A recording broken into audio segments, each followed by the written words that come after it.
اللهم صل على محمد وعلى آل محمد كما صليت على إبراهيم وعلى آل إبراهيم في العالمين إنك حميد مجيد. قال الله تبارك وتعالى في كلامه المجيد: أعوذ بالله من الشيطان الرجيم. بسم الله الرحمن الرحيم. قال أجئتنا لتخرجنا من أرضنا بسحرك يا موسى فلنأتينك بسحر مثله فاجعل بيننا وبينك موعدا لا نخلفه نحن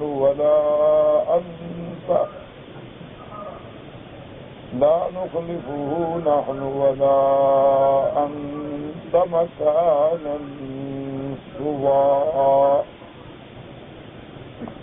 قال موعدكم يوم الزينة وأن يحشر الناس ضحى. فتولى فرعون فجمع كيده ثم أتى. قال لهم موسى ويلكم لا تفتروا على الله كذبا فيسحتكم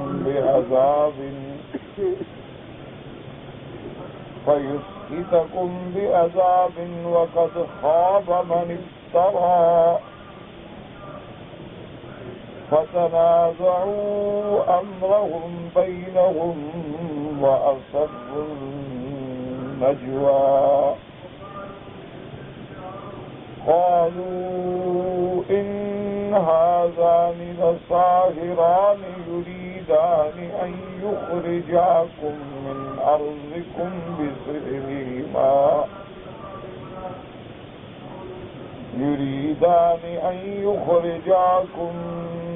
أرضكم بسحرهما ويذهبا بطريقتكم المثلى فأجمعوا كيدكم ثم أتوا صفا وقد أفلح اليوم من استعلى. اللہ تبارک و تعالی نے کلام مقدس کی ان آیات مبارکہ میں جو سورۃ طٰہٰ کی آیات ہیں، سیدنا موسیٰ علیہ السلام کا قصہ مبارک بڑی تفصیل سے ذکر فرمایا ہے. سابقہ آیات مبارکہ میں ہم نے یہ پڑھا کہ جب موسیٰ علیہ السلام اللہ تعالی کے حکم کے مطابق فرعون کے پاس آئے اور فرعون کو دعوت دی، اللہ تبارک و تعالی کے دین کی طرف ان کو بلایا، توحید کی طرف بلایا، تو فرعون نے سیدنا موسیٰ علیہ السلام سے سوال کیا کہ تم اگر مجھے رب نہیں مانتے ہو اور مجھے دوسرے رب کی دعوت دینے کے لیے آئے ہو تو فمن ربکم، آیا موسیٰ بتاؤ کہ تمہارا رب کون ہے؟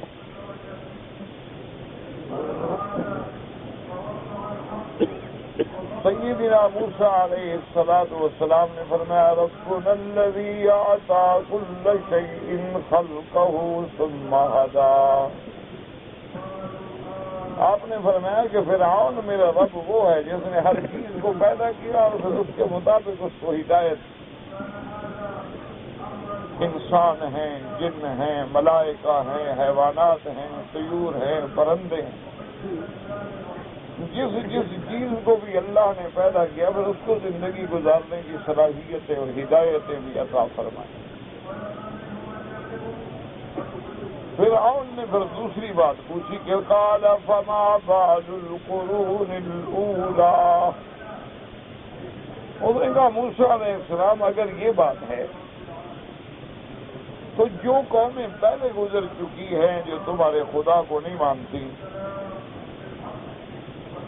کیونکہ حضرت نوح علیہ السلام کے زمانے سے لے کر موسیٰ علیہ السلام کے زمانے تک کئی قومیں گزری، کئی قرن گزرے، کئی صدیاں بیت گئی،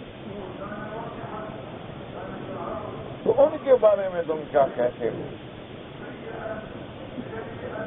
اصل میں فرعون نے اس سوال کا مقصد یہ تھا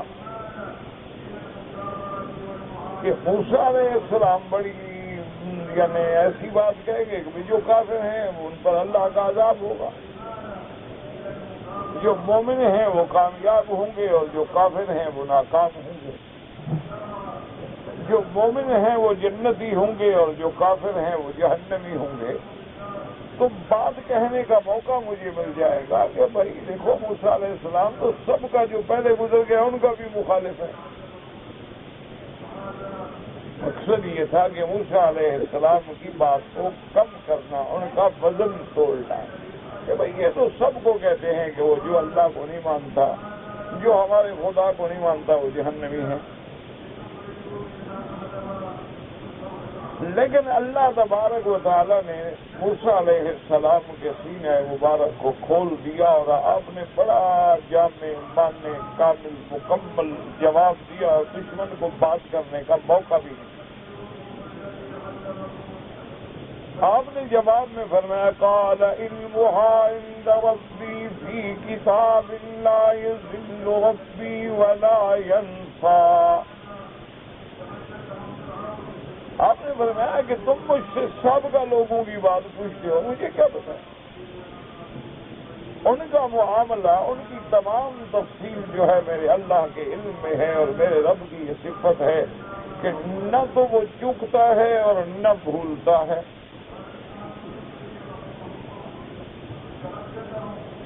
تو اب اس پر وہ کوئی اعتراض نہیں کر سکتا تھا کہ موسیٰ علیہ السلام نے تو ان کے بارے میں خود تو کوئی فیصلہ نہیں کیا، فرمایا کہ ان کا علم میرے اللہ کے پاس ہے، میرا اللہ جانے، اللہ کا فیصلہ جانے۔ اب موسیٰ علیہ السلام نے پھر اپنے دلائل شروع کیے، فرمایا الذی جعل لکم الارض مہدا وسلک لکم فیہا سبلا۔ انہوں نے فرمایا کہ فرعون میرا رب تو وہ ہے جس نے زمین بچھائی، جس میں زمین میں چلنے کے لیے ہمارے راستے بنائے، وَأَنزَلَ مِنَ السَّمَاءِ مَاءً فَأَخْرَجْنَا بِهِ أَزْوَاجًا مِّن نَّبَاتٍ شَتَّىٰ۔ اور پھر اس پانی سے اللہ نے کئی انواع و اقسام کی سبزیاں پیدا کی، درخت پیدا فرمائے، پھول اگائے، اور پھر ہر سبزی کی الگ خاصیتیں رکھی۔ اللہ نے اتنے پھول پھل پیدا فرمائے کہ اب دیکھیں پانی بھی ایک ہے، زمین بھی ایک ہے، لیکن سبزیاں مختلف ہیں۔ ہر سبزی کا رنگ الگ ہے، اس کی بیلیں الگ ہیں، اس کے پتے الگ ہیں، اس کی شکلیں الگ ہیں، اس کا ذائقہ الگ ہے، اس کے منافع الگ ہیں۔ اب دیکھیں اللہ نے انگور کو ایک شکل دی ہے، اللہ نے انار کو ایک اور شکل دی ہے، سیب کو ایک اور شکل دی ہے، اللہ تبارک و تعالیٰ نے آم کو ایک اور شکل دی ہے، پھر ایک قسم کے کئی قسمیں بن گئی۔ اور پھر اللہ نے صرف انسانوں کے لیے دی بلکہ ہمارے حیوانات کے لیے بھی چارہ پیدا کیا، اور ہمیں حکم دیا کلوا ورعوا انعامکم، تم بھی کھاؤ اور اپنے جانوروں کو بھی چراؤ۔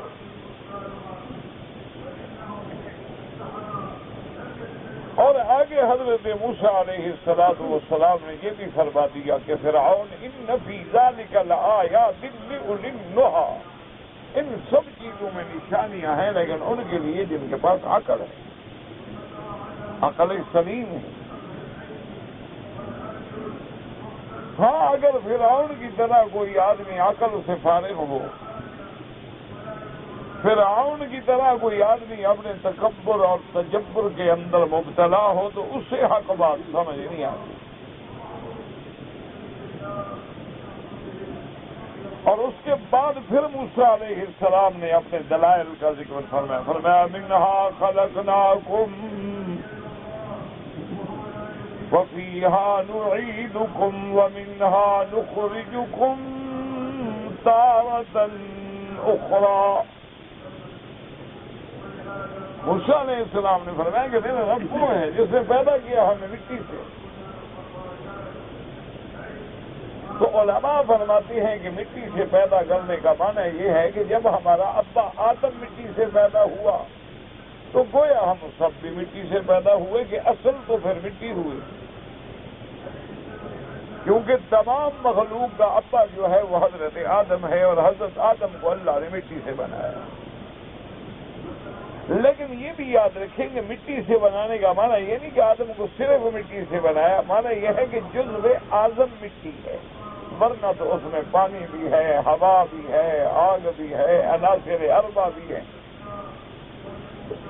لیکن جو بنیادی چیز ہے اسی کا اللہ نے ذکر فرما دیا کہ خلقہ من تراب، اللہ نے آدم کو مٹی سے پیدا کیا. اور بعض علماء نے یہ بھی لکھا ہے کہ دراصل ہر انسان جو ہے وہ بھی مٹی سے بنا ہے. ان نے فرمایا کہ بعض روایات میں یہ بھی آیا ہے کہ جب اللہ تبارک و تعالیٰ کی قدرت سے عورت کے رحم کے اندر جو ہے اپنا نطفہ قرار پکڑتا ہے تو اللہ تبارک و تعالیٰ فرشتے کو حکم دیتے ہیں هو الذی یصورکم فی الارحام کیف یشاء. اللہ تبارک و تعالیٰ فرشتے کو حکم دیتے ہیں کہ جس بندے نے جہاں دفن ہونا ہے وہاں سے مٹی اٹھا کے اس کے نطفے میں ڈال دو. تو گویا کہ پھر اس نطفے میں وہ مٹی بھی ملا دی جاتی ہے جہاں مرنے کے بعد اس میں دفن ہونا. اس اعتبار سے ہر انسان جو ہے وہ مٹی سے پیدا ہوا. اسی لیے ایک روایت میں یہ بھی آیا ہے کہ میرے آقا نے ارشاد فرمایا کہ اللہ تبارک و تعالیٰ نے مجھے، ابو بکر اور عمر کو ایک ہی مٹی سے پیدا کیا. اسی لیے اللہ نے پھر ان کو دفن بھی ایک ہی جگہ فرمایا کہ میرے آقا ہیں، ابو بکر ہیں اور عمر ہیں روضہ مبارک. تو اس لیے بھی اللہ کا یہ فرمان جو ہے وہ بالکل صریح ہے، واضح ہے، جس میں کسی تعویل کی ضرورت نہیں کہ منہا خلقناکم، ہم نے تم سب کو اسی مٹی سے پیدا کیا. اور بعض علماء اور مفسرین فرماتے ہیں کہ اللہ کا فرمان بالکل واضح ہے کہ اللہ نے فرمایا کہ ہم نے تم سب کو مٹی سے پیدا کیا ہے. اور دوسری جگہ قرآن فرماتا ہے کہ فَلْيَنظُرِ الْإِنسَانُ مِمَّا خُلِقَ مِن مَّاءٍ دَافِقٍ يَخْرُجُ مِن بَيْنِ الصُّلْبِ وَالتَّرَائِبِ. اللہ نے فرمایا کہ بندے غور تو کرو کہ تم کو میں نے کس چیز سے پیدا کیا ہے.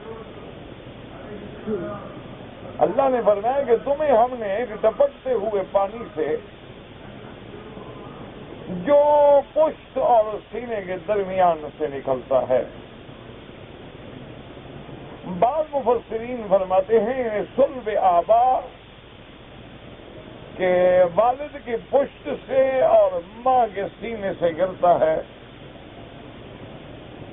اور کہیں اللہ فرماتے ہیں کہ من ماء مہین، ہم نے تمہیں ایک حقیر پانی سے پیدا کیا ہے. اور کہیں میرے اللہ فرماتی ہیں کہ ثم خلقنا النطفة علقة، ہم نے تمہیں ایک نطفے سے پیدا کیا ہے. تو اس لیے بعض مفسرین نے فرمایا کہ یہ بات بالکل اللہ کا قرآن حق ہے، کیونکہ اللہ نے آدم علیہ السلام کو مٹی سے پیدا فرمایا بی بی حوا کو اللہ نے آدم علیہ السلام کے بائیں پسلی سے پیدا فرمایا، اس کے بعد جتنی اولاد ہے اللہ نے جوڑے بنائے میاں بیوی کے اور پھر ان کے پانی سے پیدا فرمایا۔ لیکن یہ بھی تو حقیقت ہے نا کہ وہ پانی کس چیز سے پیدا ہوتا ہے؟ تو یہ بات بالاتفاق ہے اطباء کے نزدیک کہ وہ نطفہ جو ہے دراصل وہ دم سے، خون سے پیدا ہوتا ہے، اور خون جو ہے وہ غذا سے پیدا ہوتا ہے کہ ہم جو غذا کھاتے ہیں وہ ہمارے معدے میں جانے کے بعد کیلوس اور کیموس کا مراحل طے کرتی ہے، پھر جو چیز زائد ہے وہ فضلہ بن جاتا ہے، بول و براز میں نکل جاتا ہے، اور جو اصل ہے اس سے خون پیدا ہوتا ہے، خون سے نطفہ پیدا ہوتا ہے۔ تو نے فرمایا کہ جب غذا سے خون بنتا ہے، خون سے نطفہ بنتا ہے، تو غذا کہاں سے پیدا ہوتی ہے؟ زمین سے، مٹی سے۔ ہم اگر گندم استعمال کرتے ہیں یا چاول استعمال کرتے ہیں یا پھل استعمال کرتے ہیں تو مٹی سے پیدا ہوتی ہے۔ تو اس لیے اللہ تبارک و تعالیٰ کا یہ فرمان جو ہے ہر لحاظ سے حق ہے کہ منہا خلقناکم وفیہا نعیدکم ومنہا نخرجکم تارۃ اخری۔ اللہ نے فرمایا ہم نے تم کو مٹی سے پیدا کیا اور اسی میں لوٹائیں گے، کہ مرنے کے بعد تم نے اسی مٹی میں جانا ہے۔ کہ اس مٹی کو اللہ نے ہمارا اصل بھی بنایا، اس مٹی کو اللہ نے ہمارے لیے جائے قرار بھی بنایا کہ جب تک زندہ رہو زمین کی پشت پہ رہو، اور جب مر جاؤ زمین کے پیٹ میں آ جاؤ۔ اور ایک وقت آئے گا جب اللہ ہمیں دوبارہ اسی مٹی سے کھڑا کریں گے۔ تو اس لیے حضرت موسیٰ علیہ السلام نے فرمایا کہ فرعون تو غور کر کہ خدا تو وہ ہے، تم نے تو ایک مچھر بھی پیدا نہیں کیا، تم نے تو ایک مکھی بھی نہیں بنائی، تم کیسے اپنی ربوبیت کا دعویٰ کرتے ہو؟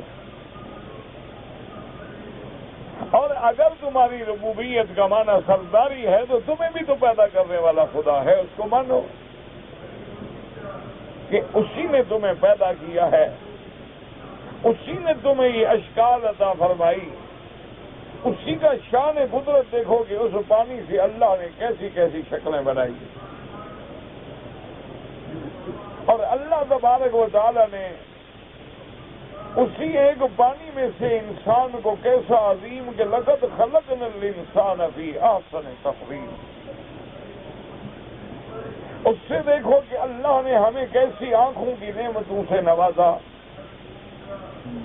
اللہ نے عقل سے نوازا، اللہ نے قوت سامعہ سے نوازا، اللہ نے قوت باصرہ سے نوازا، اللہ نے ہمارے اندر ایک گوشت کا لتھڑا رکھا جس سے ہمیں نطق اور تکلم کی شان عطا فرمائی، اللہ نے ہمارے سینے میں ایک دل رکھا، اللہ نے مشی کے لیے پاؤں دیے، اللہ نے پکڑنے کے لیے ہاتھ دیے، اللہ نے سونگھنے کے لیے ناک دی، اسی پانی سے یہ ساری چیزیں پیدا کرنے والا اب تو وہ ہے، تم نے تو کبھی مچھر بھی نہیں بنایا۔ لیکن اللہ تبارک و تعالیٰ نے ارشاد فرمایا کہ اتنے دلائل کے بعد وَلَقَدْ أَرَيْنَاهُ آيَاتِنَا كُلَّهَا فَكَذَّبَ وَأَبَىٰ۔ اللہ نے فرمایا کہ فرعون کو سب نشانیاں دکھلائی گئیں، دلائل کے ساتھ بھی سمجھایا گیا، اور صداقت سیدنا موسیٰ علیہ السلام کے لیے معجزات بھی دکھلائے گئے۔ اللہ نے جو موسیٰ علیہ السلام کو ید بیضا اور عصا عطا فرمایا تھا وہ معجزات بھی دیکھے، لیکن سب دیکھنے کے باوجود اس نے پھر بھی جھٹلایا اور انکار کیا کہ میں نہیں مانتا۔ اصل بات یاد رکھو یہ ہوتی ہے کہ جب اللہ راضی ہوتے ہیں تو بات سمجھ آ جاتی ہے، اور اگر اللہ ناراض ہوں تو بات سمجھ نہیں آتی ہے، سمجھنے کے بعد بھی ضد ہوتی ہے کہ میں نہ مانوں۔ آج بھی دیکھ لیں دنیا میں کتنے ہمارے بھائی ہیں جو کلمہ پڑھنے کے باوجود شرک میں مبتلا ہیں، جو اللہ کی نمازیں بھی ادا کرتے ہیں اور مزاروں پہ بھی سجدے کرتے ہیں، جو اللہ سے نہیں مانگتے ہیں اور بزرگوں سے بھی مانگتے ہیں، جو سنتیں بھی عمل کرتے ہیں، ساتھ بدعات کا بھی انہوں نے ایک بہت بڑا ذخیرہ جمع کر رکھا ہے کہ پیدا ہونے سے لے کر مرنے تک کی الگ الگ بدعتیں ہیں۔ شادی کی بدعات ہیں، غمی کی بدعات ہیں، مرنے کے وقت کی بدعات ہیں، دفن کرنے کے وقت کی بدعات ہیں۔ یعنی آدمی حیران ہو جاتا ہے کہ سنتوں کو چھوڑ کے، اللہ کے احکام کو چھوڑ کے نئے نئے مسائل پیدا کیے۔ کسی کی آپ شادی پہ غور کر لیں، موت پہ غور کر لیں کہ کتنے رسومات ہیں، کتنے بدعات ہیں جن کا اسلام سے، دین سے کوئی واسطہ ہی نہیں۔ کوئی کفن پہ لکھ رہا ہے، کلمہ لکھ رہا ہے، کوئی لکھی ہوئی چادریں ڈال رہا ہے، کوئی اٹھانے کے وقت میں 40 قدم آگے جا کے پھر پیچھے آ رہا ہے اور پھر آگے جا رہا ہے اور کلمے کے ذکر اور ورد کر رہا ہے، کوئی جنازے کے بعد حلقے بنا کے دعائیں کر رہا ہے، کوئی قبر میں رکھنے کے بعد اذانیں دے رہا ہے، کوئی قبروں پہ خیمے لگا کے کرائے کے پڑھنے والے بٹھا رہا ہے،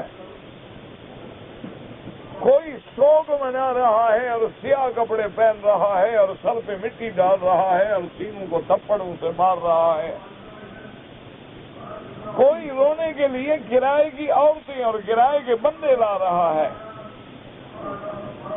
تیسرے دن کل خانی کر رہا ہے اور پھر جمعراتیں کر رہا ہے اور پھر چلیسویں کر رہا ہے۔ اس کا کیا تعلق ہے دین سے؟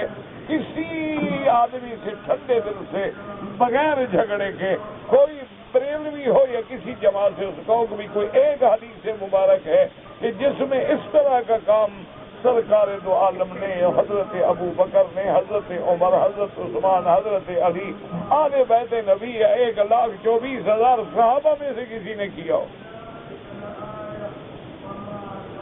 بس یہ کہہ دیں گے کہ ہاں جی ٹھیک ہے نہیں کیا ہے، لیکن کوئی بات بری تو نہیں ہے نا۔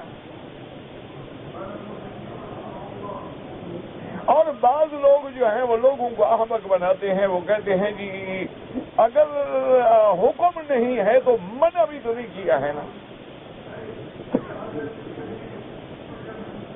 تو یہ بھی ایک دلیل جاہلیت ہے۔ یاد رکھیں کہ جو آدمی کام کرے اس کے ذمے ثبوت ہوتا ہے، اس کے ذمے ہوتا ہے کہ اپنے دعوے کے لیے گواہ لے آئے، یہ نہیں ہوتا کہ منع نہیں کیا ہے۔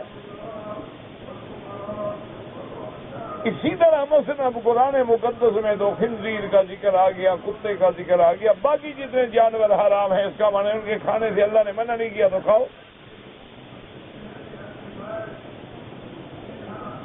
یہ کوئی دلیل نہیں ہوتی۔ دلیل یہ ہے کہ جو کام کوئی کرے گا، جو دعویٰ کرے گا وہ ثابت کرے گا، اس کے ذمے ہوتا ہے کہ وہ اپنے دعوے کو ثابت کرے۔ کیسے ثابت کریں؟ اگر دنیاوی معاملات ہیں گواہ لے آئے، تحریر لے آئے، ریکارڈ لے آئے۔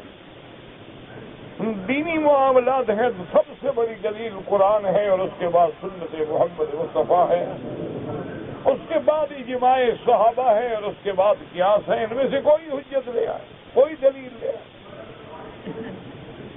تو اب صرف آپ دیکھ لیں کہ ہم نے موت میں کتنی بدعتیں ایجاد کر دیں۔ اسی طرح آپ شادیوں میں دیکھ لیں، اس میں کتنی بدعتیں ایجاد ہو گئیں۔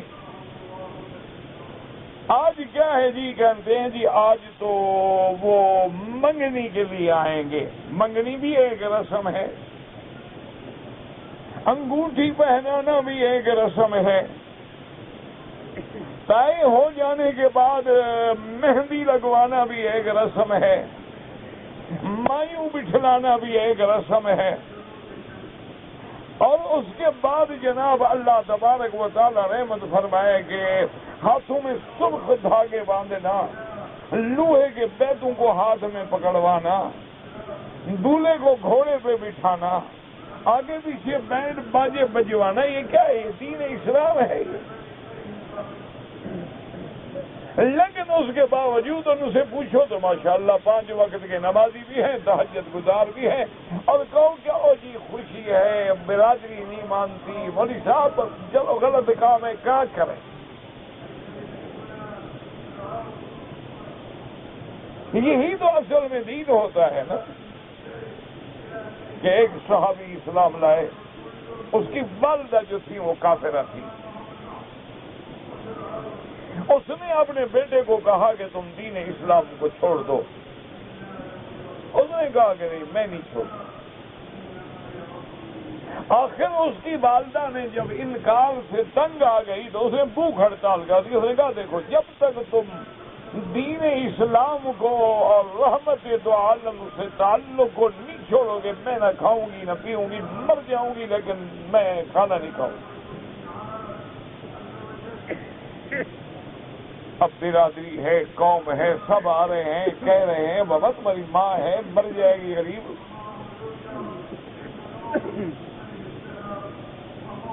اس نے کہا دیکھو بات سنو کہ دین دین ہوتا ہے، اگر اس وجہ سے میری ماں مر جاتی ہے تو مرنے دو، لیکن میں اللہ کی توحید کو نہیں چھوڑ سکتا۔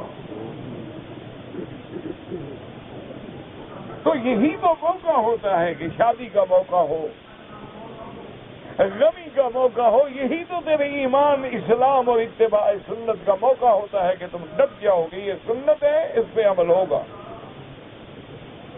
یہ بدعات ہیں اس پہ عمل نہیں ہوگا، نہیں راضی ہوتے ہو چھوڑ دو مجھے، لکم دینکم ولی دین، اللہ میرا میرے ساتھ۔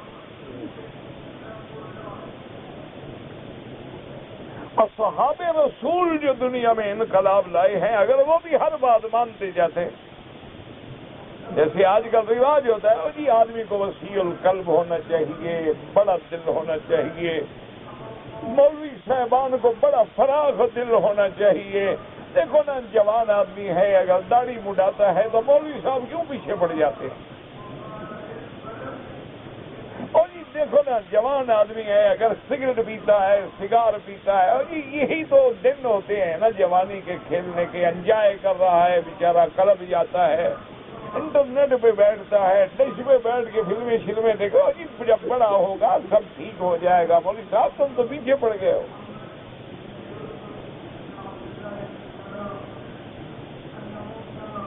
تمہیں پتہ ہے کہ یہ بڑا ہوگا، اگر اللہ رات کو سونے میں اٹھنے ہی نہ دے، رات ہی مر جائیں تو پھر کیا ہوگا؟ نہ لوگ جوانی میں نہیں مرتے، لوگ بچپن میں نہیں مرتے۔ اسی لیے آپ اندازہ فرمائیں کہ خلیفہ راشد ہے، اس نے بیت المال سے درخواست کی کہ میرے ضروریات ہیں گھر کے، اس کے لیے 1 مہینے کا تنخواہ جو ہے مجھے ایڈوانس دے دی جائے اور اگلے مہینے میری تنخواہ کاٹ دی جائے۔ تو امین بیت المال نے اس کو لکھا کہ میں نہیں دے سکتا۔ تو جب ان کی خدمت میں چند صحابہ آئے، انہوں نے کہا کمال کر رہے ہو، امیر المومنین ہیں، خلیفہ رسول اللہ ہیں، مانگ رہے ہیں اور کیا کہہ رہے ہیں تنخواہ ہے ادھار دے تو اگلے مہینے کاٹ لو۔ اس نے کہا اس کے اگلے مہینے زندہ رہنے کی گارنٹی لے آؤ تو میں تنخواہ دے دیتا ہوں۔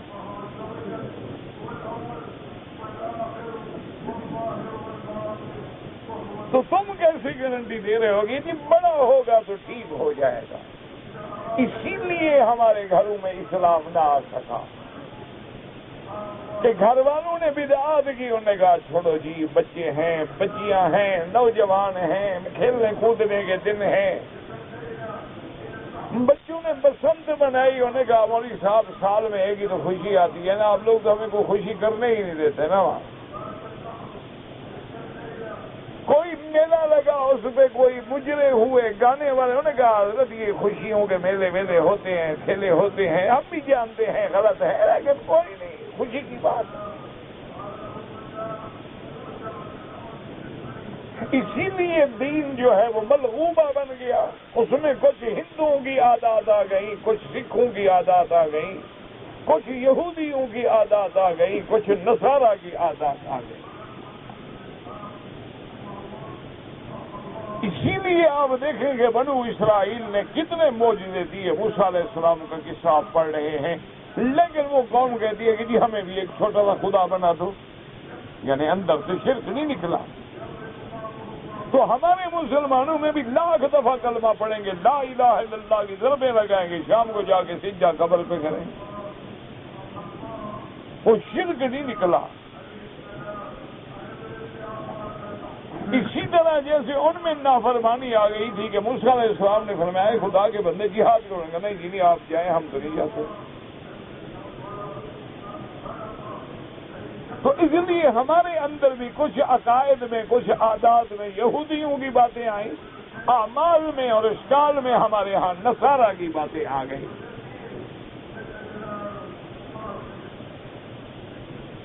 تو اس لیے ہمیشہ یاد رکھیں کہ دین تب آتا ہے کہ جب صحابہ نے کلمہ پڑھا، جب حضور کے پروانے نے کلمہ توحید پڑھ لیا تو بالکل پھر کھڑے ہو گئے اپنی قوم میں بھی، اپنی برادری میں بھی، اور انہوں نے کہا کہ یہ حق ہے، یہ ناحق ہے، یہ حلال ہے، یہ حرام ہے، یہ سنت ہے، یہ بدعت ہے، یہ توحید ہے، یہ شرک ہے، یہ دن ہے، یہ رات ہے، یہ گڑبڑ نہیں ہو سکتی۔ اگر ہم نے کلمہ پڑھا ہے لا الہ الا اللہ محمد الرسول اللہ، ایک دفعہ اللہ کے کعبے میں پڑھ لیں گے، قیامت میں کعبہ ہے لا الہ الا اللہ، کلمہ ہم نے محمد الرسول اللہ کا پڑھا ہے اور لباس ہمارا انگریزی ہو، کلمہ ہم نے محمد الرسول اللہ کا پڑھا ہے اور ہماری گھریلو تہذیب اور گھریلو تمدن و ثقافت جو ہے وہ کافروں والی ہو۔ اسی لیے میرے عزیز ہمارے ہاں اسلام نہیں آیا، یعنی ہمارا اسلام ایسے ہو گیا ہے جیسے بریانی بناتے ہو نا کہ سارا مسالہ بھی ہے، چاول بھی ہے، گوشت بھی ہے، ہر بلا اس کے اندر ہے۔ اب تو اسی میں فروٹ بھی ڈال دیتے ہیں، کچھ میٹھا بھی ڈال دیتے ہیں، تو ہمارا مذہب بھی اسی طرح ایک بریانی بن گیا ہے، ایک ملغوبہ بن گیا ہے کہ ہر بلا اس کے اندر ہے۔ وہ خالص دین جو میرا مدنی محمد مصطفیٰ لائے تھے، دیکھو نا ابھی چھوٹی سی بات تھی کہ ایک عورت ہے گھر میں ملنے کے لیے باپ آتا ہے،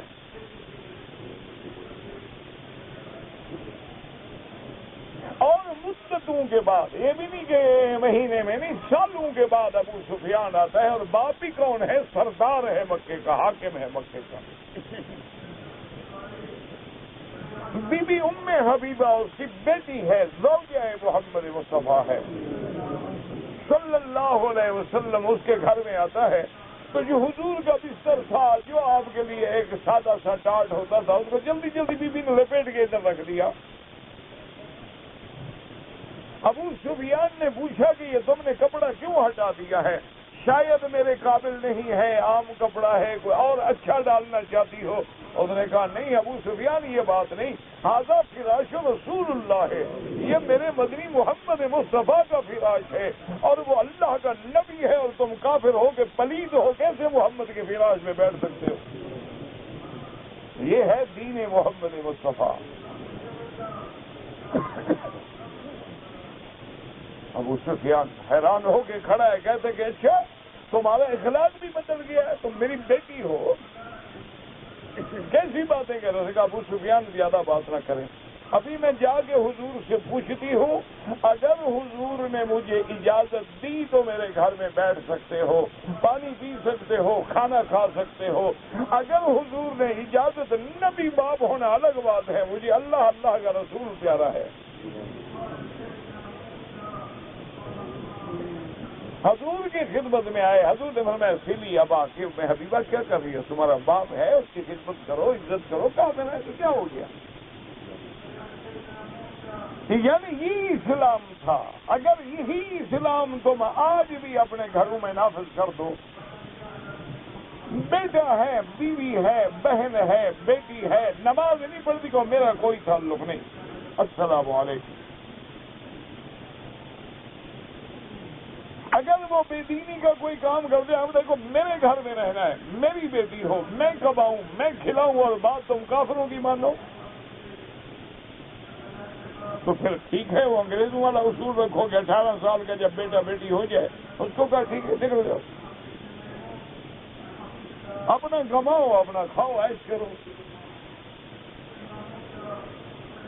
نہ باپ کو بیٹوں کا پتا، نہ بیٹیوں کا پتا، نہ بیٹیوں کو باپ کا پتا۔ یہی وجہ ہے کہ آج ہمارے اندر دین راستے نہیں ہو سکا۔ بیٹا سگریٹ پیتا ہے، کہتے ہیں چھوڑو جی کیا کریں، نوجوان ہے، ایسا ایسا ٹھیک ہو جائے گا۔ کب ٹھیک ہو جائے گا؟ جب جل مرے گا۔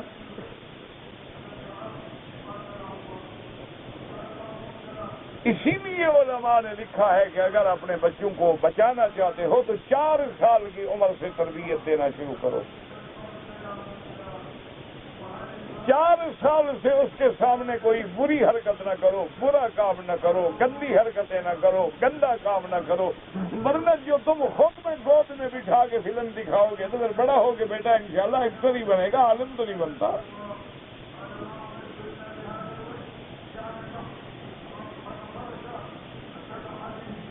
تم نے اگر اس کو خود ساتھ لے کے ٹکٹیں کٹا کے سینما میں باقاعدہ بکنگ کرا کے کمرے ریزرو کرا کے فلمیں دکھانی ہیں تو کیا خیال ہے کہ پھر تمہاری بیٹیاں بی بی فاطمہ کے نقش قدم پر چلیں گی؟ تم نے اگر اپنے گھر میں خود ریڈیو لگا کے گانے لگا کے اور اس پہ تبصرے کر کے کہ آواز کتنی اچھی ہے، کتنی لوچ ہے، کتنی اس میں رس ہے، کتنی سوز ہے، کتنی درد ہے، یہ سارے اگر آپ نے مراحل اپنی بیوی بیٹیوں کو خود سمجھانے ہیں تو پھر فکر نہ کرو، انشاءاللہ جہنم کا انتظام خود کر رہے ہو۔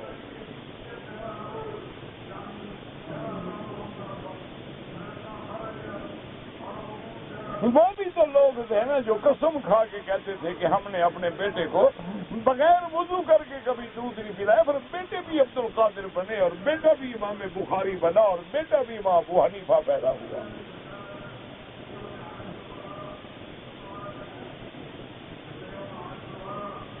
اس لیے اللہ تبارک و تعالیٰ نے قرآن مقدس میں ارشاد فرمایا کہ حضرت موسیٰ علیہ السلام نے اس کو چیلنج کیا، سب کچھ بتلایا، لیکن اس بدبخت نے نہ مانا۔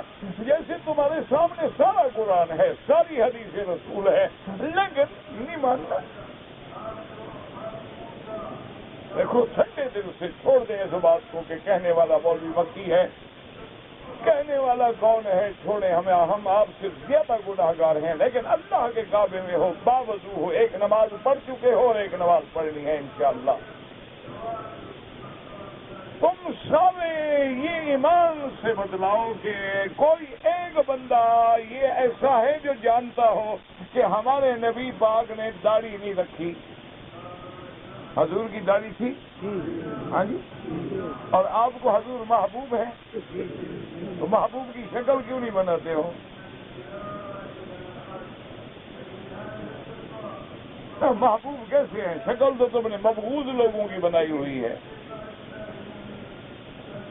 شکل تو تم نے ضالین کی بنائی ہوئی ہے، پھر کیسے کہتے ہو کملی والا سبحان اللہ، جان قربان تیرے روضے سے، جان کا تازہ شیف کرا کے سیرے ہاتھ میں جان قربان کرائے۔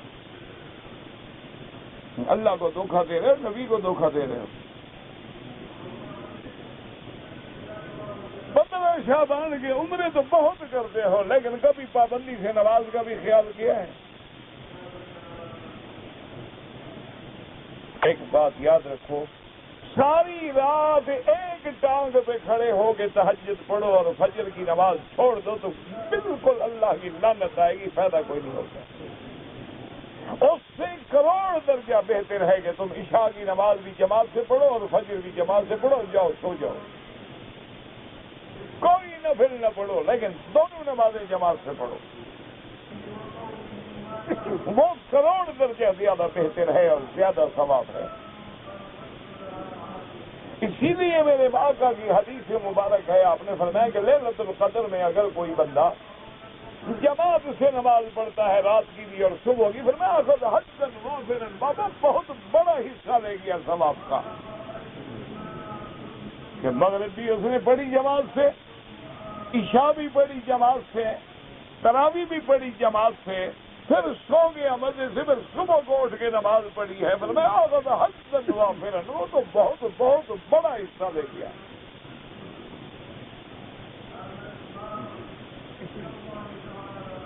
تو اس لیے اللہ فرماتے ہیں کہ فرعون نے بھی ساری نشانیاں دیکھنے کے بعد بالکل انکار کر دیا کہ جی میں نہ مانوں۔ یہی میں عرض کر رہا تھا کہ اللہ معاف کرے، دعا کرو اللہ ہمیں فرعون کا متبع نہ بنائے، متبع محمد مصطفیٰ بنائے۔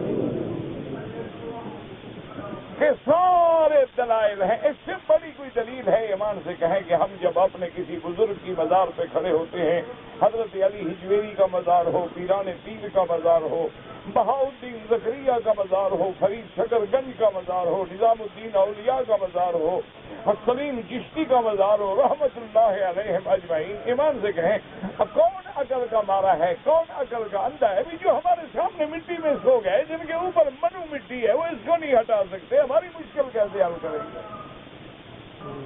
یہ کوئی ایسا مسئلہ ہے جو تمہیں سمجھ نہیں آتا؟ لیکن نہ مانو۔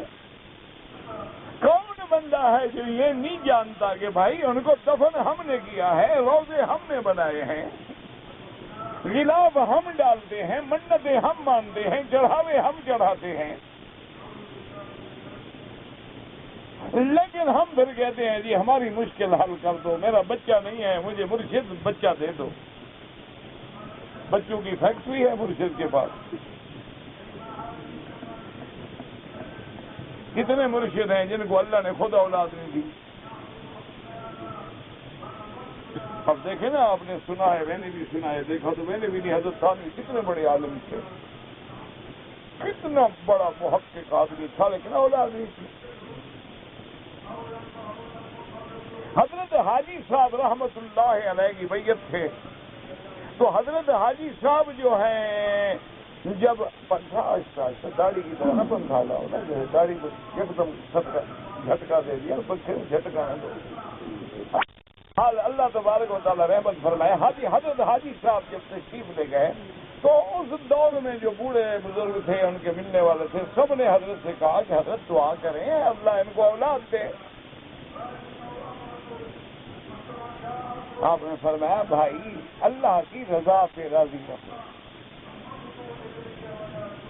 اللہ کی رضا پہ راضی رہو، وہ دے دے الحمدللہ، وہ نہ دے الحمدللہ، یہ اس کی حکمتیں ہیں۔ کسی کو اولاد دینے کے بعد امتحان میں ڈال دیتے ہیں کہ اولاد رسوا کر دیتی ہے، اولاد اپنے والدین کا نام ہمیشہ کے لیے ڈبو دیتی ہے، کبھی اولاد نہ دے کے امتحان میں ڈال دیتے ہیں، کبھی اولادیں ایسی دیتی ہیں جو ماں باپ کے نام کو قیامت تک روشن کر دیتی ہیں۔ تو اس لیے فرمایا بھی راضی برضا رہو۔ پیر کا معنی یہ نہیں ہوتا کہ پیر اب لڑکے اللہ سے آپ کو بچہ لے دے گا، پیر کا معنی یہ ہے کہ بچی رضا سکھلائے کہ خدا نے دیا ہے الحمدللہ، نہ دے الحمدللہ، سوکھی کھلائے الحمدللہ، گھی سے کھلائے الحمدللہ، مکہ دکھلائے الحمدللہ، نہ دکھلائے تو الحمدللہ۔ کتنے اولیاء اللہ ہیں جو تڑپتے ہوئے چلے گئے، مکہ مدینہ زیارت ہی نہیں ہوئی، اور کتنے میرے جیسے گناہگار بد کردار ہیں جو مکے میں بیٹھے ہیں۔ یہ اس کا نظام ہے، وہی دینے والا ہے۔ فرعون نے جب انکار کر دیا، اور آج کے سبق میں جو ہم نے پڑھا ہے، تو اب فرعون کہنے لگا قال اجئتنا لتخرجنا من ارضنا بسحرك یا موسیٰ۔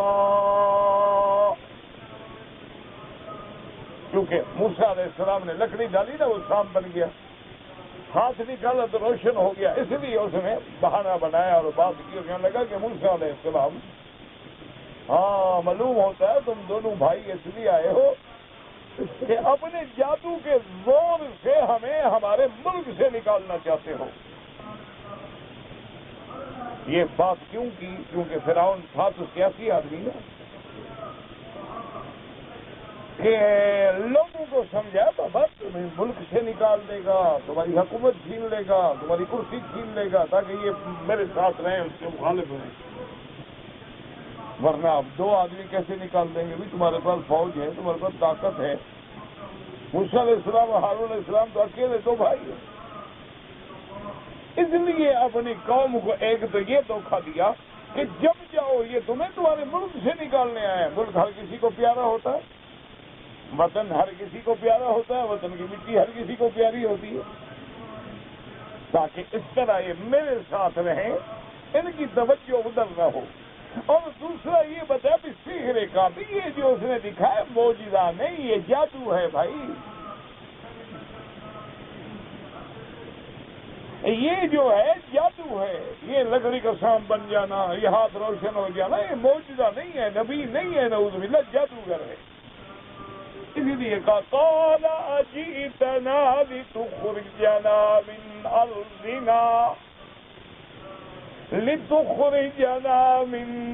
ارضنا بسحرك يا موسى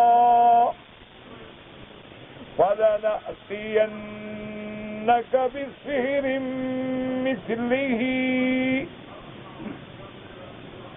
فاجعل بيننا وبينك موعدا لا نخلفه نحن ولا أنت مكانا سوى۔ کہنے لگا یہ نہ سمجھو کہ ہم کمزور ہیں، ہم بھی لائیں گے جادو تمہارے مقابلے پہ۔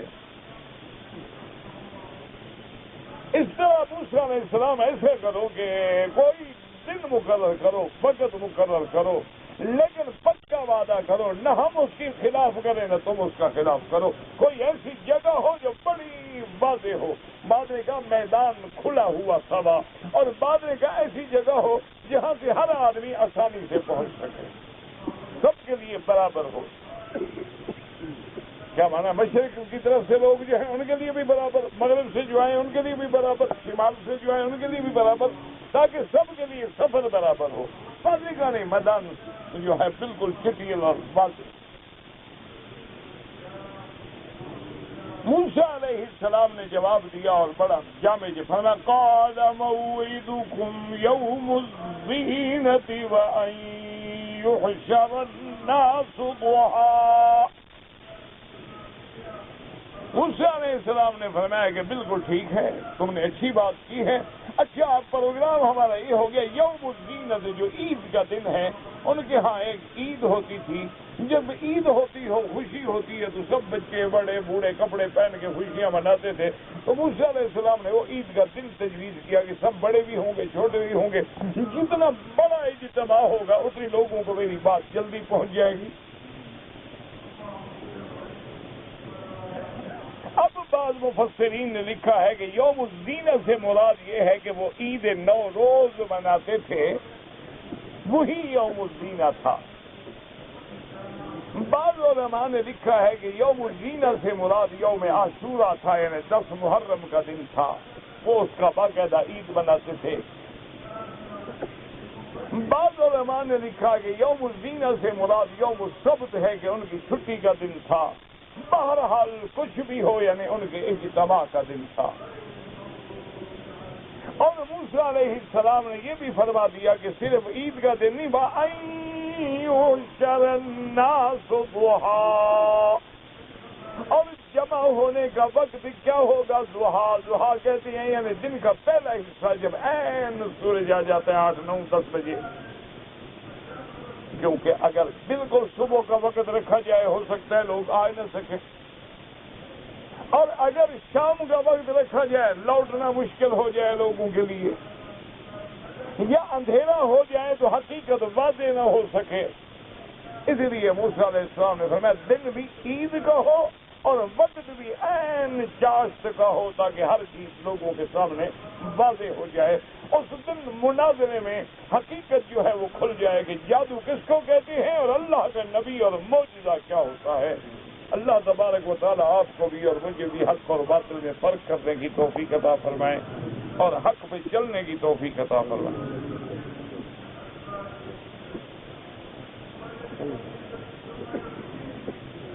اللہ نے اول مٹی کتنا دن میں جمع کیا, کتنا وقت میں جمع کیا؟ مٹی جمع کیا. کیوں مٹی جمع کیا؟ قرآن میں ہے خلق السماوات والارض وما بینہما فی ستۃ ایام, 6 دن میں پیدا کیا. بس بات ختم ہو گئی.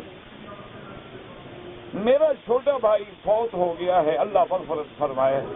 دعا کریں جو لوگ بھی فوت ہو گئے, آج جو میرے دوست ہیں ان کا بھی والد فوت ہو گیا, اللہ سب کی مغفرت فرمائے اور سب کے درجات بلند فرمائے, اور جو بیمار ہیں شفا عطا فرمائے, اور ہم تندرست جو ہیں اللہ ان کو صحت میں برکت عطا فرمائے اور مرنے کے وقت کلمہ نصیب فرمائے.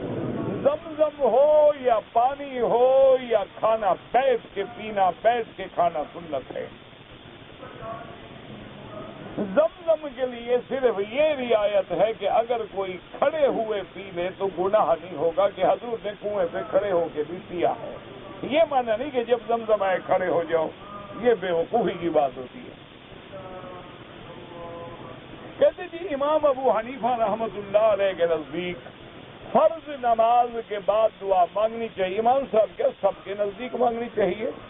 دوبارہ الصلوات المکتوبۃ, ہر 5 نمازوں کے بعد جو دعائیں ہیں وہ منظور ہوتی ہیں, اور کوئی ایسی نماز نہیں جس کے بعد میرے محبوب نے دعا نہ مانگی ہو.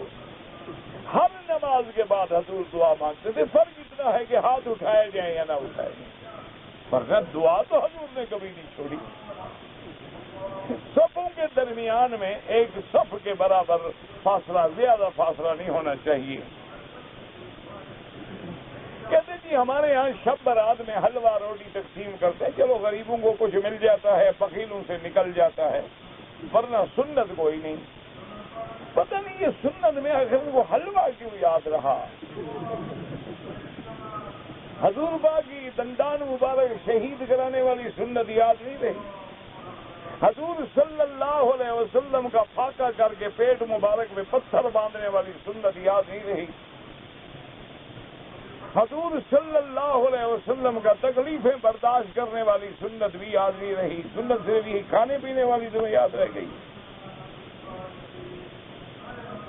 یہی ہوتے ہیں نا چوری والے مجنوں. کہتے ہیں جی آپ کے بعض شاگرد جو ہیں مودودی صاحب سے حسد رکھتے ہیں, جو فوت ہو گئے ان کا ذکر خیر سے کیا کریں, جو مر گئے اللہ ان سے رحمت کرے, جو زندہ ہیں اللہ ان کی ہدایت کا فیصلہ کرے. باقی رہا مودودی صاحب کے نظریات سے اختلاف ہو تو ان کی اپنی جماعت کو بھی اختلاف تھا, ان کے اپنے علماء بھی ان کو چھوڑ گئے. اختلاف تو ہوتا ہے نا, کتنے بڑے بڑے علماء جو تھے وہ چھوڑ گئے تھے. مولانا مودودی رحمۃ اللہ علیہ کو ان کی زندگی میں چھوڑ گئے. اختلاف ہونا الگ بات ہے, لیکن ان کو برا کبھی نہ کہیں. اللہ تبارک و تعالیٰ مغفرت کرے اور اللہ رحمت فرمائے. ہم نے بھی اسی قبر میں جانا ہے, بڑی مشکل منزل ہے. جو لوگ مر جائیں لا تذکروا موتاکم الا بخیر, ان کے بارے میں جب بات کرو بہتر کرو ورنہ نہ کرو. باقی ہے مسائل کا اختلاف تو ان کی اپنی جماعت میں بھی تھا. بڑے بڑے علماء ان کو چھوڑ گئے جو قداور علماء تھے. نوافل کا مکروہ وقت کون سا ہے؟ فجر سے لے کر سورج نکلنے تک, عصر سے لے کر مغرب تک, یا عین سورج جب سر پہ کھڑا ہو, یا سورج نکل رہا ہو یا ڈوب رہا ہو. کہتے جی کہ مجھے تحفیظ میں پڑھاتا ہوں, وہاں سے مجھے 500 ریال ملتا ہے جو زکوٰۃ کا, وہ زکوٰۃ کا نہیں ہوتا. زکوٰۃ تنخواہ میں نہیں دی جاتی, آپ کو غلط فہمی. زکوٰۃ کا پیسہ جو ہے مدرسین کو تنخواہ میں نہیں دیا جاتا, اور وہ لوگ جو اس کا انتظام سنبھالتے ہیں علماء ہیں, مسائل کو تم سے زیادہ بہتر جانتے.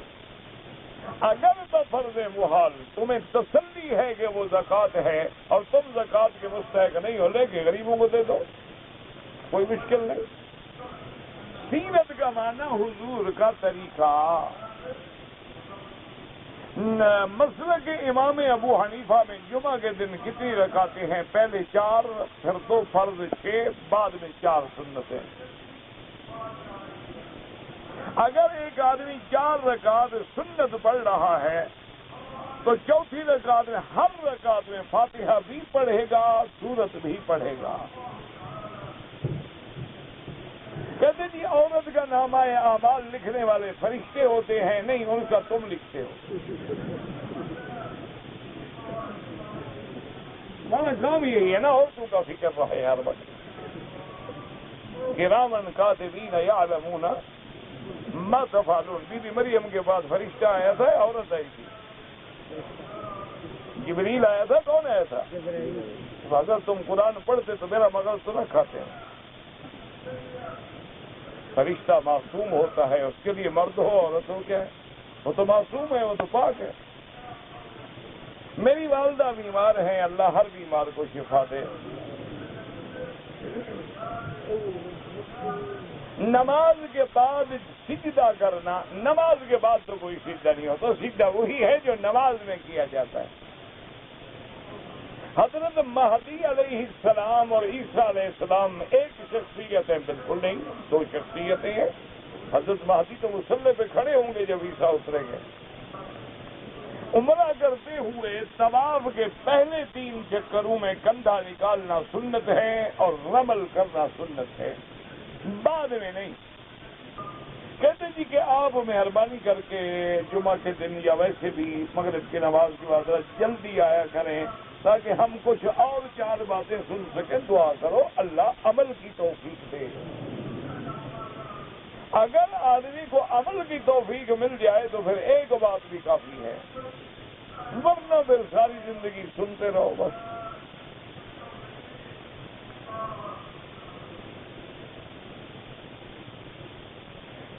شعبان کی رات کے بارے میں یاد رکھو کہ اس کو یہ سمجھنا کہ یہ لیلہ مبارکہ ہے، یہ تو غلط ہے۔ یہ سمجھنا کہ اس میں روزی تقسیم ہوتی ہے، بڑھائی جاتی ہے، کم ہوتی ہے، یہ بھی غلط ہے۔ باقی تو یہ شعبان کا سارا مہینہ عزت و احترام والا ہے۔ میرے مدری سب سے زیادہ عبادت اور روزے شعبان میں رکھتے تھے نفلی۔ اگر کوئی آدمی عبادت کرے، ہمت کرے، سب کچھ کرے، اچھی بات ہے کیا، لیکن یہ تو تصور کرنا کہ بس یہ جو ہے اسی یفرق کل امر حکیم، یہ لیلہ مبارکہ یہ ہے، اس میں حدیث صحیح نہیں ملتی۔ بعض روایات ضعیفہ میں فضائل بھی آئے ہیں۔ کہتے ہیں کہ پیر کی قبر پہ جا کے مانگنا خالص شرک ہے، آدمی مشرک ہو جاتا ہے۔ انگوٹھے چومنا خالص بدعت ہے، بالکل، یعنی 100% بدعت، 1% بھی سنت نہیں۔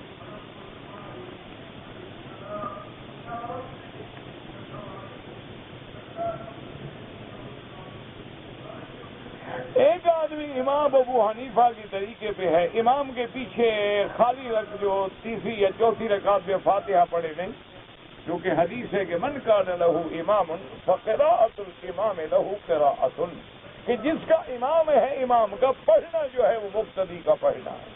اب دیکھو نا، مثلا ظہر کی نماز میں اگر امام سورت پڑھے جس میں آیت آ جائے سجدے کی، امام سجدہ تلاوت کرے گا یا نہیں کرے گا؟ ہاں جی، ہم نے نہ پڑھا ہے نہ سنا ہے، ہم کیوں کریں، ہم کھڑے رہیں، کیونکہ ہم امام کے تابع ہیں، اس کا پڑھنا ہمارا پڑھنا ہو جاتا ہے۔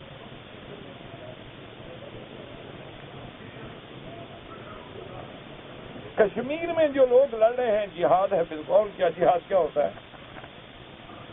اگر ہندو سے لڑنا اور اپنی عزت بچانا بھی جہاد ہے، من قتل دون مالہ وعرضہ، اسی طرح فلسطین ہے۔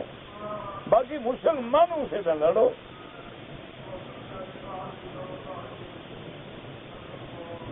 کتنی جادوگر تھے، اللہ عالم میں ایک صاحب تھا، جب قرآن نے نہیں گن کے بتایا تو ہم گننے کیوں جائیں؟ ان کی السحرۃ ساجدین، جادوگر سجدے میں گر گئے۔ کتنے تھے ہمیں نہیں پتا، یہ کام تمہارے لیے چھوڑ دیا اللہ نے کہ ڈھونڈتے رہو۔ نہ اگر تمہیں پتہ لگ جائے 200 تھے، 1000 تھے، کیا پیدا ہو جائے گا؟ 500 تھے تو نقصان کیا ہو جائے گا؟ تو جس چیز کا فائدہ نہ ہو اللہ سے ذکر ہی نہیں کرتے، وہ چیز ذکر کرتے ہیں جس کا اس کے بندوں کو فائدہ ہو۔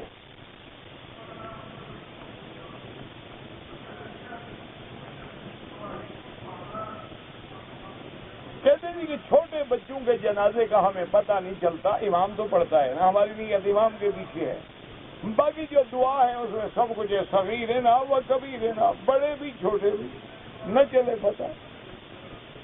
اگر 3-4 جنازے اس دعا بھی تو جمع کیا ہے نا، اللہم اغفر لحینا و میتنا و شاہدنا و غائبنا و صغیرنا و کبیرنا، سب کو کافی ہے دعا۔ کہتے جی کہ اگر رمضان میں اگر آپ درس دیں تو اچھا ہوگا، کس وقت درس دوں؟ لوگ روزہ کھولنے کے لیے گھر چلے جائیں، میں یہاں درس دے رہا ہوں، نہیں آخر کوئی عقل بھی تھوڑا سا اللہ نے دیا ہے استعمال کرنے کے لیے۔ اچھا سارا دن بیچارے روزے سے رہے، مغرب کو انہوں نے افطار کیا، سب نے پانی پیا، کھجوریں کھائیں، کھانے اس کو مان جانا ہے، پھر کھانا کھانا ہے، پھر تراویح کے لیے واپس آنا ہے۔ اچھا پھر آگے 10-10:30 بجے رات تک تراویح پڑی، پھر اس کو کہو جی اب درس بھی سنو، اس کا کوئی سزا دینی ہے اس بیچارے کو۔ رمضان المبارک ہے تو لوگ کاروبار کرتے ہیں، دکانیں رات کو کھلتی ہیں، ملازم ہیں، طالب غریب بیچارے اپنے سال کی روزی کماتے ہیں۔ رمضان میں درس ہوتا ہے الحمدللہ، لیکن صبح کی نماز کے بعد۔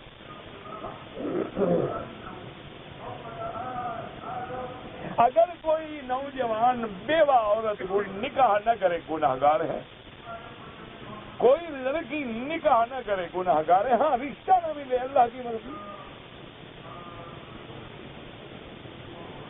میں نماز کے لیے کھڑا ہوتا ہوں، میرا وضو ٹوٹ جاتا ہے، پیشاب قطرہ قطرہ آتا ہے، کوئی بات نہیں، آپ معذور ہیں، ہر نماز کے لیے نیا وضو کریں۔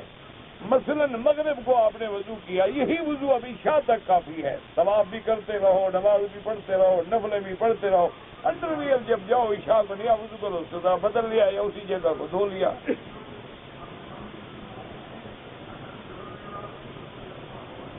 کہتے ہیں جی کہ پاکستان میں اعلان ہوتا ہے کہ جنازہ بچے کا ہے یا عورت کا، یہاں بھی ہوتا ہے، اب تم نہ سمجھو تو غریب کیا کریں؟ اب ایک دفعہ عربی میں کریں، ایک دفعہ برمی میں کریں، ایک دفعہ بنگالی میں کریں، ایک دفعہ پشتو میں کریں، ایک دفعہ سندھی میں کریں، ایک دفعہ ہندی میں کریں، 3 دن اعلان ہی کرتے رہے، نماز اگلے دن پڑھیں گے انشاءاللہ۔ تو تم کیوں نہ 2 لفظ عربی کے سیکھ لو؟